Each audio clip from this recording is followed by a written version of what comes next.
This week I found myself alone in the ocean exhibition room. The anglerfish circled endlessly in the abyss of its murky tank, searching for an exit he would never find. It met me at the glass interface of its pressurized prison, bumping its luminescent fishing lure against the glass. It grinned at me with its thin white pencils. "Hello, little guy." I found myself staying a while in our deep-sea exhibition, watching the creature as he bathed and flicked around in his own little cube of the world. He could never know why he was in the museum, nor who put him there. Instead, he swam, and swam, and hoped that just one day the glass would crack. Just an inch. Luckily, feeding the shaggy frogfish didn't take long. The yellowfish knocked away clouds of dust along the bottom of its tank as it scurried along on its leg-like fins with the awkward gait of a geriatric golden retriever. It was hard to keep happy in this ghoulish museum, but that room always made me smile. Upstairs I went, working through some paperwork for a few hours. I'm not sure at what point I mistakenly fell into a catnap at my desk, but I soon paid the price in nightmares. "Am I pretty, Daddy?" A deep, muffled voice. Blowful eyes sprawled across her face that was framed with golden hair. Black winged spots covered her eyes and mouth. "Am I pretty?" She didn't sound like Sophia. The face of my dead daughter. Nothing more. It must have been hard for her to speak. Flies coated her throat like popping candy, bursting and buzzing as she spoke. "Daddy, did you doze off again?" She giggled in a voice that was not her own. Flies crawled around her face aimlessly, whirring, buzzing until I swapped one crawling up my arm. I woke up, groaning with a jolt, my wrist pink where I slapped myself awake. The monstrous foyer of the museum still clapping with an echo. My paperwork sprawled everywhere across my table, stressing me again just as easily as it had put me to sleep. Lists of last week's casualties, notes on tonight's guests, complaints, all forms of boring. Paper unstuck itself from my arm and fluttered to the ground floor from my reception desk one floor up. The ocean exhibition and the unconscious escapism that naps brought me was my only liberation from the museum. Though that was a time before sleep brought nightmares. When I went to check my watch, I noticed I hadn't smacked a fly after all. A glass butterfly had become mere bits of translucent wing that coated my fingers like glitter. I rubbed my hands and the clear fragments floated gracefully down the marble stairs in the breeze like tiny mosquitoes or dust specks, sparkling in the beams of moonlight that trickled in through the glass ceiling. For a moment, I wish it had stung me and taken me to a better place. At least then I couldn't dream of blowflies coming out of my daughter's dead mouth. Ron and Jill and the rest of the maintenance staff had packed up and left. The bustling noise was gone. There was no more work to be done except wait for more wealthy, deplorable people to arrive. I was alone again. The only staff member in the museum. And I let my mind freely slip into a different time. A time before I was tour guide. It was time to open shop. I combed my hair, pulled my shirt collar free from my waistcoat, shined my shoes. Down the marble staircase I went, tapping down the steps through the butterfly dust like headlights in fog. The clock struck 6 o'clock. The museum was now open for the evening, and only for the rich folk waiting outside. I pulled the large door open. It groaned and echoed in the museum's enormous foyer. 7 aristocrats haughtily strode inside. 3 men and 4 women clad in fancy dresses and coats. One man took a while to come up to the front steps and into the museum, carrying his wooden cane. "The tour will start immediately. There is a coat rack to your—" I trailed off. A girl, maybe 8 or 9, came quietly through the door in a teeny black suit. Her unsure gaze scanned the foyer top to bottom, her eyes large, glossy globes. She shouldn't be here. I didn't see her on the register, I thought. She won't survive here. Kneeling, I spoke. Hello, miss. The girl shyly leaned from behind the frame of the front door, her skin turning pale as the ivory marble flooring. This must have been the first child to set foot in this godforsaken place, and for good reason. Which of these people are your parents? I tried hard to keep a warm smile. Nothing. She simply glared at me with two shiny eyes under a blonde curtain of hair. She doesn't speak, Sonny. The man with the wooden cane cleared his throat. Didn't speak the whole ride here and won't speak now. Didn't respond to anything at all, really. One beak-nosed snobby woman put her coat on the rack. Possibly deaf. I stood thinking for a while, my face contemplating, changing in the light, looking around at the billionaires in the foyer.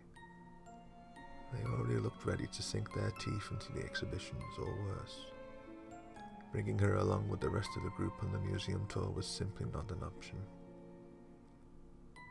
Fortunately for her, it was a requirement for me to understand the basics of at least 20 languages to allow for appropriate interaction with the museum's guests. This included sign language, but my understanding tended to be rather broken. I could only usually make out the main words. Kneeling again, I spoke to her with my hands. The girl gestured back to me that Mummy and Daddy had sent her on a visit to the museum as they were called away for business in Dubai. How's the flight? I gestured. Good. The big-nosed woman was very annoying. She giggled and gestured that I didn't need to do a hand sign. She could read my lips. I liked her already. My smile didn't need much effort anymore. It came naturally, though I was still stuck with a child in an unforgiving place. She was a rabbit running around in an open field under the shadow of the museum's eagle-clawed exhibitions. Worse, the unsated bloodlust and curiosity of the wealthy and free. That's when I remembered a clause in my employment agreement. Conduct one tour every open evening. Gesturing wide and confidently, I stood up and winged away for the girl's safety. My apologies, ladies and gentlemen, I exclaimed. Due to unforeseen circumstances, this evening's tours have been cancelled. Groans from the crowd. The tour clause in my contract never stated how many people I needed to bring with me. Oh my, we just got here, a man bellowed. Do not fret, the museum is all yours to explore. I extended one arm to point them towards the deep-sea exhibition. Please don't wait the anglerfish. Tapping and screeching sounded against the floor as the crowd disappeared down the halls. Starlight beamed through the windows, lighting up the girl's face. She beamed straight back with excitement. Now the tour can begin in peace. Peace was a lie, however. Unsupervised, the crowd would soon find some way or another to demonstrate that they were worse behaved than the kid standing before me. A demonstration that would likely involve death. What do you like to do? Drawing, she sighed. I know just the thing. Many minutes passed that evening as me and the girl began exploring the museum. Her name was Rosie, and she was very nervous about all the scary exhibitions. At the intersection between the art and museum showcase, between another hallway leading back to a locked door, we halted. What is down there? She pointed a tiny finger down the dark hall. That room with the metal door. What's in there, guide? I know the museum from back to front, I spoke. But I have to say I've never been in there. Tightly sealed shut. No key. Oh, okay. She gave a sulking nod. Yeah, I know the feeling. I swiftly smiled to cheer her up as I ushered her into the art and music space. It was like nothing she'd ever seen before. Her bright eyes could have lit up a candle. The towering walls and ceiling of the art exhibition were flowing waves of sand that changed and hissed as they rolled. One moment the walls painted a shifting mural of starry night, waves of blue and yellow sand curling and shifting from one famous artwork to another. The wall to our left painted the Scream. She spread her fingers into the sand waterfall. It flowed between her digits like she had pinched salt. "It's so beautiful," she gestured, her mouth agape at the ceiling. I tapped her on the shoulder so she could read my lips.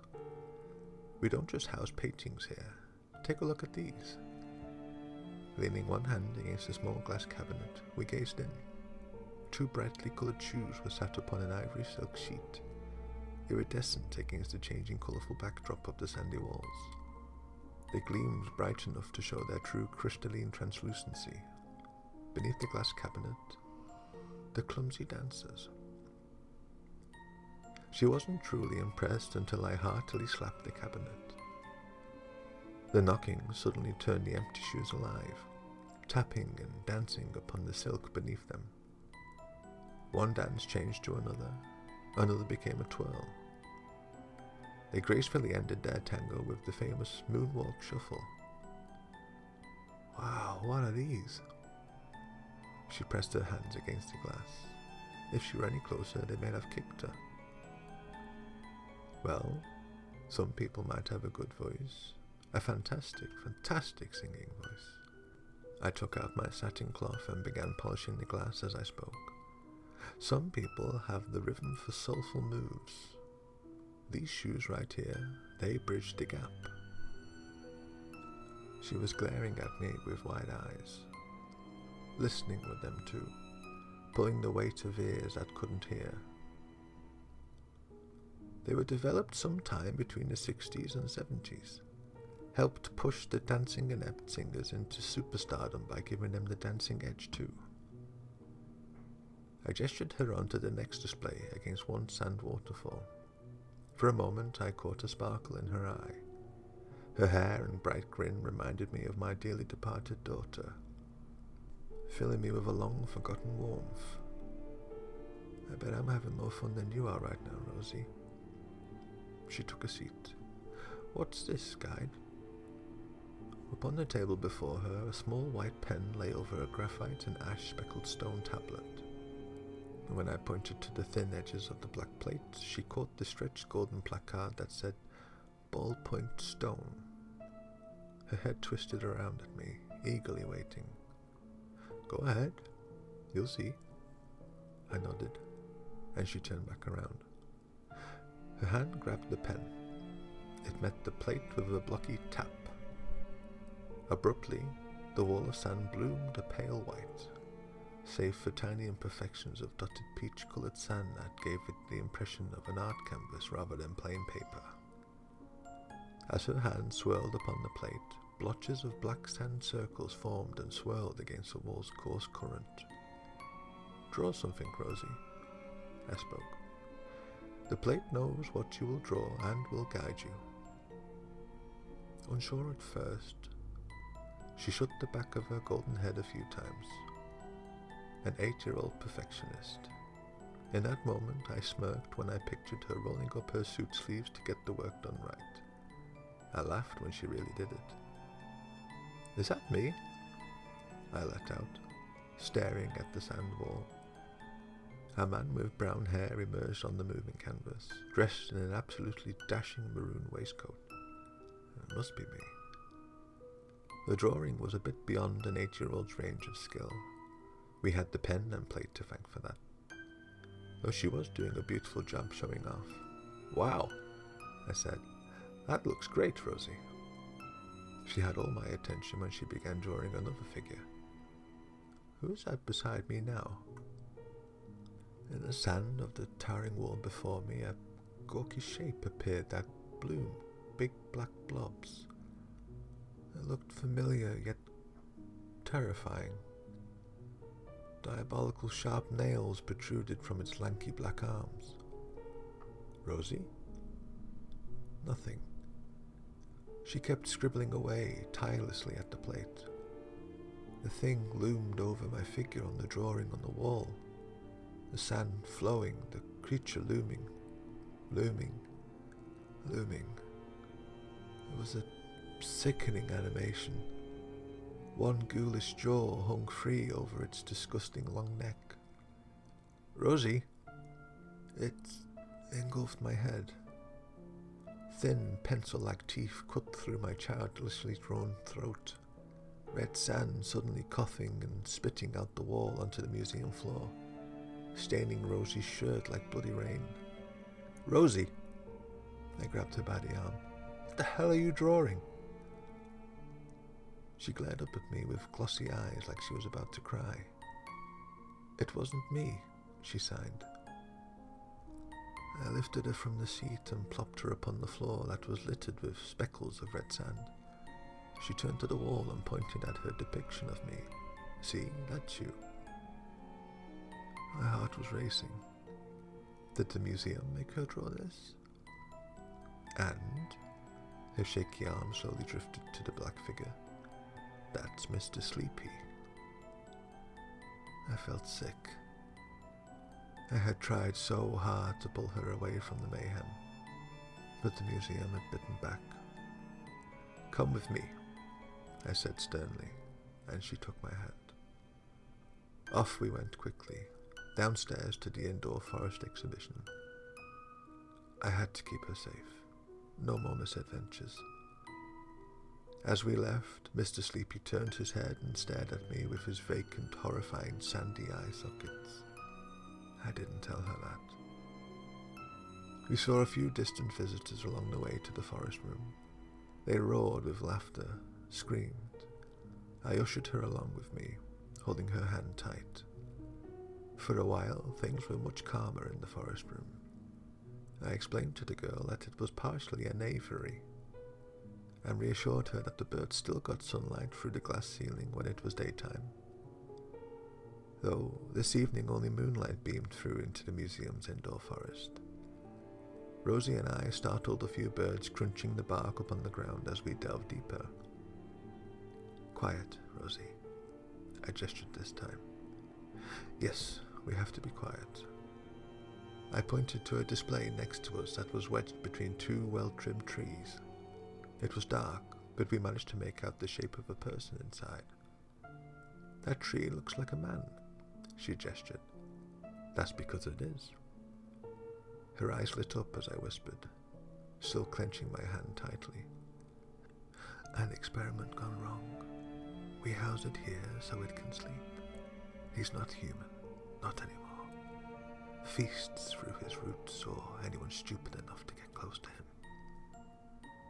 Nothing could be heard in the dark indoor forest, only that of the crunching of leaves as she moved to press her nose against the glass with a screech. Rosie, I whispered, don't make too much noise. What's his name?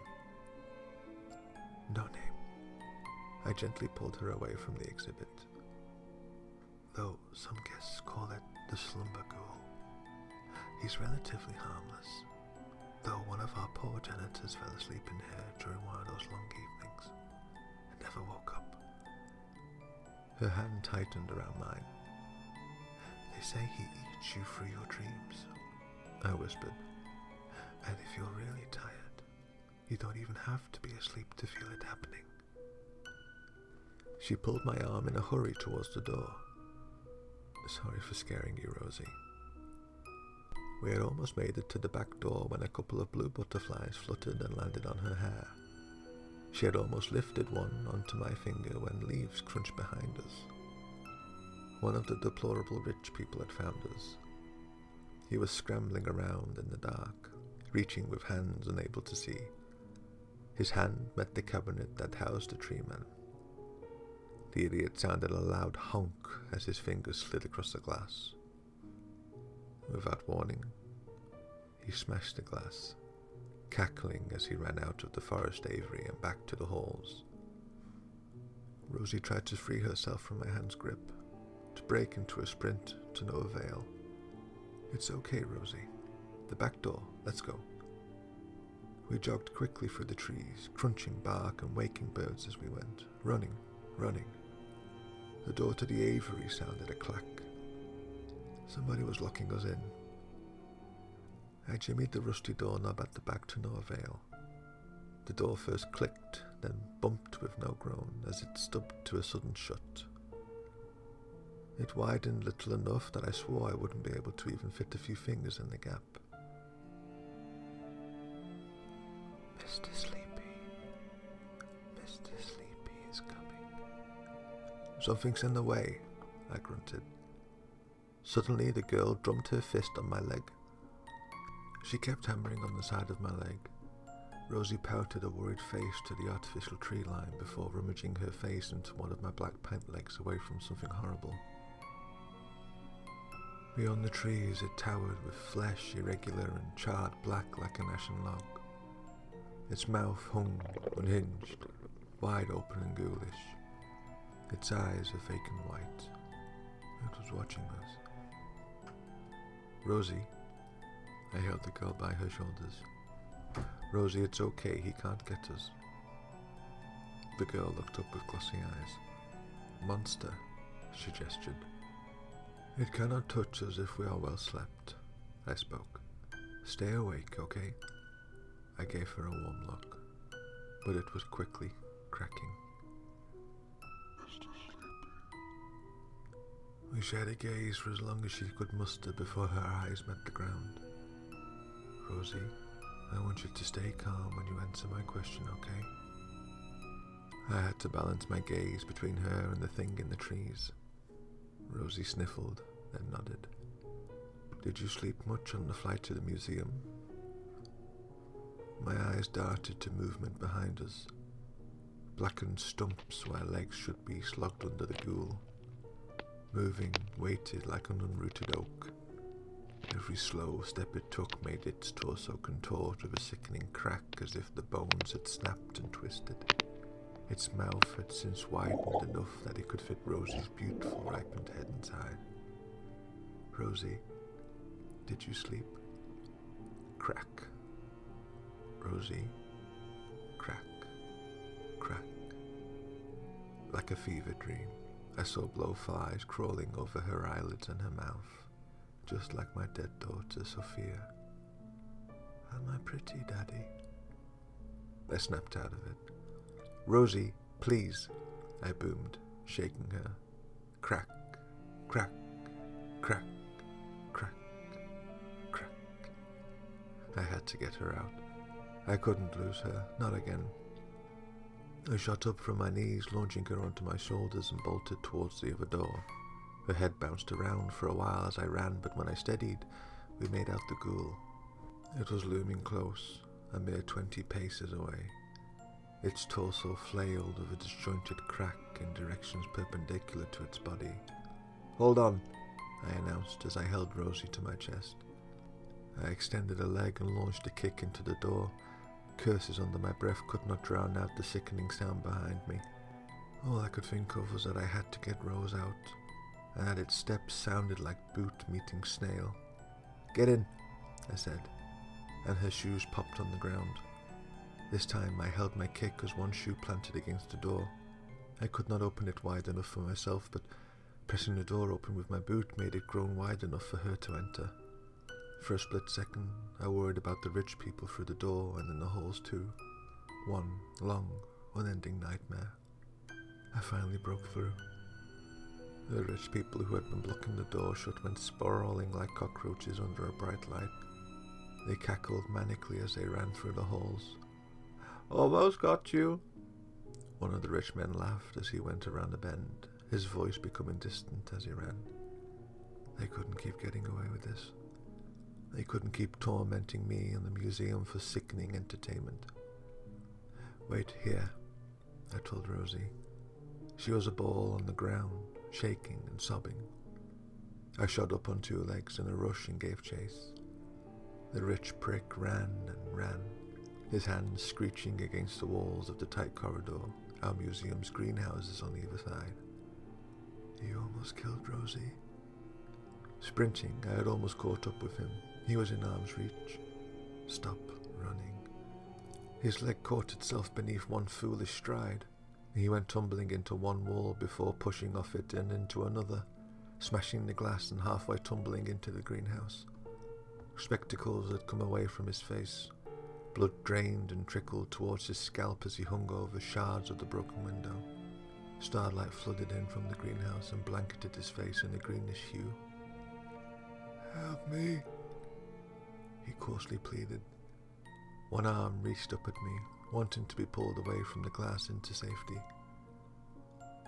Inside, Holly, our greenhouse Venus flytrap with a mouth to fit a man, twisted and loomed in the evening light. She was a ginormous, beautiful plant. Hungry too. The man's head tilted backward and set eyes on the plant. He wriggled and wormed and tried to free himself from the glass that stuck through him. I reached one hand outward to lift him and stopped myself. Rosie's smile glowed in my mind like hot steel.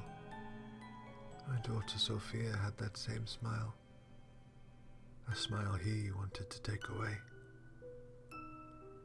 My arm retracted. "Lift me out of here," he croaked. "Hurry!" I glared at him unblinkingly. Then it was over. With one swift swoop, Holly swallowed his torso. Green, hairy fingers from her lips snugly tightened around his body like mossy bandages. "My employment contract has been broken, and I shall be punished." Globules of thick slime dripped from the flytrap's lips. Arms and legs burst out of her mouth as she chomped. When I returned to Rosie, I held her hand tighter than I had the entire evening. I held and held her hand all night until it was time for her ride to pick her up from the museum's courtyard. Broken glass and escaped exhibitions tended to be the majority of the damage, and for a few hours I slept. When everyone had left, all that was left for me to do was sit at my reception table and wait for sunrise. My contract had been broken. I had let a guest die at my hand. They were always all despicable, I suppose. But that one had to die. Rosie's warmth that had gripped me so tightly dissipated hours after the museum turned quiet. Everything was cold again. I miss my daughter. I'm sorry I couldn't protect you like Rosie. There will be more rich guests to torment me next week, and there was no escape. I thought about the ocean exhibition I visited earlier in the evening. The anglerfish and I are one and the same. I love you, Sophia. Slumped at my table, I lay broken and bruised. I rested my head upon folded arms, ready to let sleep come over me. I hope I don't dream of you, my girl. I don't want to see the blowflies again. For a while, nothing. Then something quite curious. For the first time in 15 years, the museum's phone rang.